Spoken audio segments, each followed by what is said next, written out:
kesadaran arti pentingnya membaca Quran, kesadaran arti pentingnya beribadah itu lebih dibandingkan dengan yang bukan masuk program tahfiz.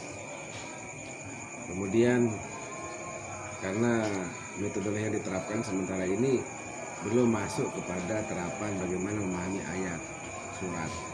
Berarti sekedar menghafal saja. Menghafal. Akan arahnya ke sana nanti.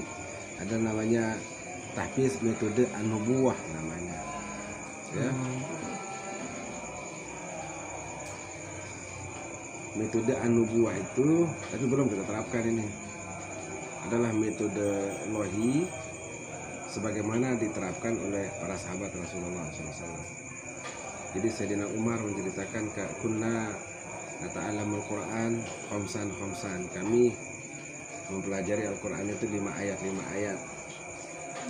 5 ayat itu kami baca dengan sebaik-baik bacaan, kami hafal dengan sebaik-baik hafalan, kita pahami dengan sebaik-baik pemahaman, kemudian lanjut kepada kami amalkan sebaik-baik pengamalan. Kalau belum kita amalkan, belum berani kita pindah ke ayat berikutnya. Sehingga para sahabat lama menghafal Quran. Para sahabat itu sampai puluhan tahun menghafal Quran. Apa kata para sahabat? Imam Hasan Al-Basri menceritakan, para sahabat mengatakan, kami dianugerahkan sulit menghafal. Kami dianugerahkan mudah mengamalkan. Akan datang masa setelah kami ini nanti generasi diberikan oleh Allah Subhanahu wa taala mudah menghafal, sulit mengamalkan. tapi sulit mengamalkan. Ya. Nah, ini sebenarnya yang harus kita lakukan di dalam metode penerapan itu agar bagaimana anak-anak mudah menghafal, mudah juga mengamalkan. Itu belum penting. Tapi paling diterapkan dulu kan yang mudah menghafal aja kan, masih mudah menghafal. Jadi tapi secara presentasi lebih banyak anak-anak kita memang yang teduh hatinya karena Al-Quran. Walaupun yang namanya anak pondok dari ratusan orang tuh mesti ada yang nakal, keterbawaan dari tempatnya masing-masing. Tapi rata-rata semuanya baik kan? Semuanya baik, berakhlak, ya, patuh kepada guru, hormat kepada guru, ya, hormat kepada orang tua. Karakteristik yang terbentuk oleh lingkungan pendidikan pesantren itu membekas dalam diri para santri, ya. Nggak bisa tidak, karena Al-Quran itu sudah menjadi jiwa mereka. Berarti ada perbedaan berarti antara yang ikut tahfiz sama yang enggak. Oh, jauh bedanya.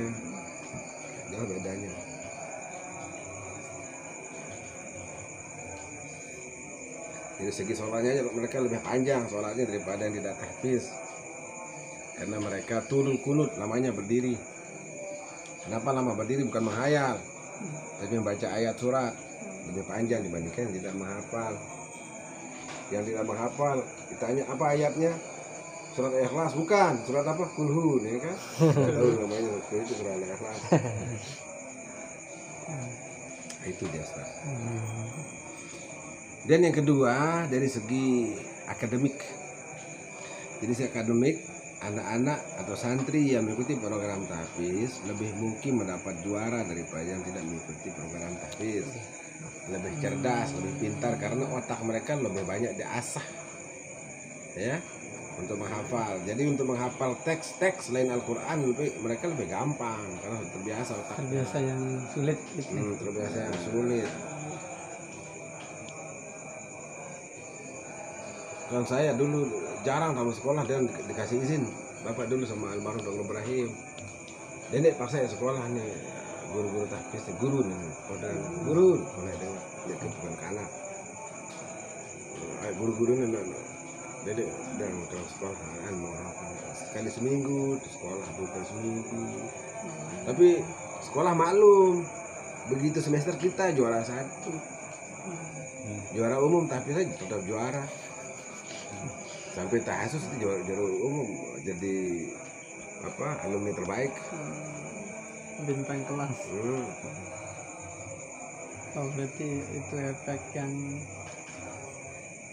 konkret istilah enggak kelihatan sebenarnya. Iya. Jadi Bisa dari segi kemampuan akademik lebih mungkin bisa lebih bagus dibandingkan yang tidak ikut program teknis. dari segi kognitifnya berarti kan istilahnya. Nah, kognisinya. Oke.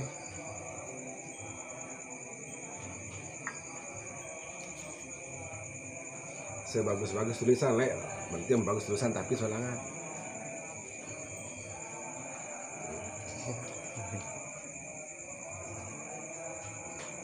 Untuk metode di jenjang tingkat SD sama sanawiyah bisa disamakan metodenya, Pak?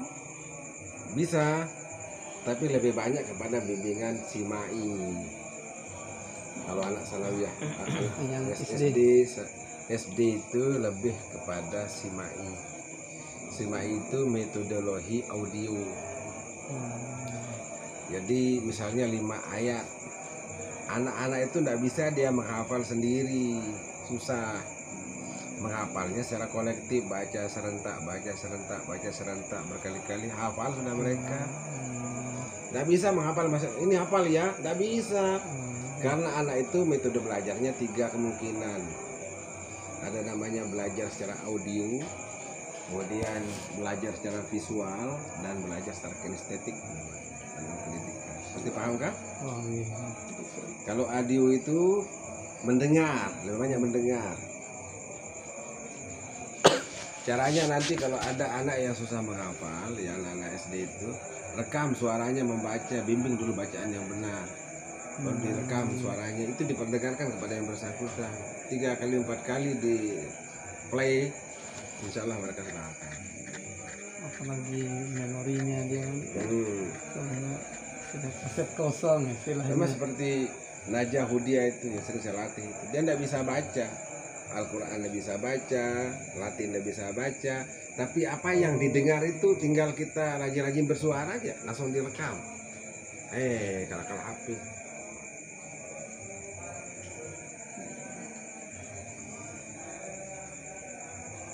Nanti ada istilahnya menghafal secara kelompok, tapi belum kita terapkan karena ini khusus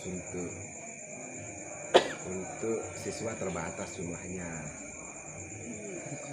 Ada metode supaya anak hafal ayat, makna ayat, nomor ayat, halaman ayat, dia sudah hafal.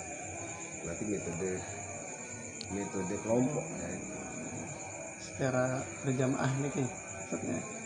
Enggak, per kelompok itu 5 orang. Baca ayat secara serentak dulu, diajar bacaan yang benar, 5 ayat misalnya untuk 5 orang. Diajar, dilatih bacaan yang tepat. Barulah ayat pertama dibaca oleh siswa atau siswa yang paling kanan. Ya. Ayat pertama dibaca oleh siswa yang paling kanan. Setelah dibaca ayat yang pertama, dibaca lagi oleh yang kedua, dibaca lagi yang ketiga, dibaca lagi yang keempat, baca yang kelima. Jadi main dia secara visual, main juga secara audio. Ya, setelah selesai itu sudah dihafal ayat pertama itu oleh semuanya. Karena sekali dibaca 4 kali dia dengar. Ya kan? Barulah ayat kedua dibaca oleh yang kedua, diulang lagi oleh yang ketiga, ulang lagi oleh sampai keempat, sampai yang pertama, balik lagi yang dia dapat yang kelima. Sudah hafal itu ayat kedua, ya. Baru ayat ketiga dibaca oleh orang ketiga, muter lagi sampai di sini ayat yang kelima. Ayat keempat dibaca oleh yang keempat, muter lagi sampai yang sini ayat kelima. Ini udah hafal ya langsung itu. Langsung dia tahu, bacakan ayat keempat serentak dia baca ayat keempat.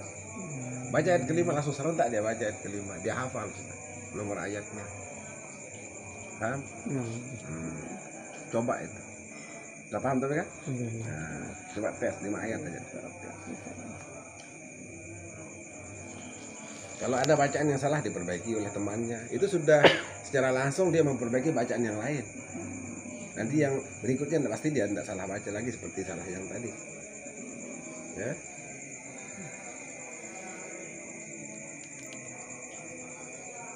Begitu selesai 5 ayat, baca ayat ke-6 sampai ayat ke-10. Ya, tetap Terus prosesnya kayak sama. tadi Prosesnya metodenya. sama. Iya. Nanti dia hafal, dibacakan ayat ke-11, bacakan ayat dia hafal. Karena dia ingat siapa yang paling pertama membaca ayat itu.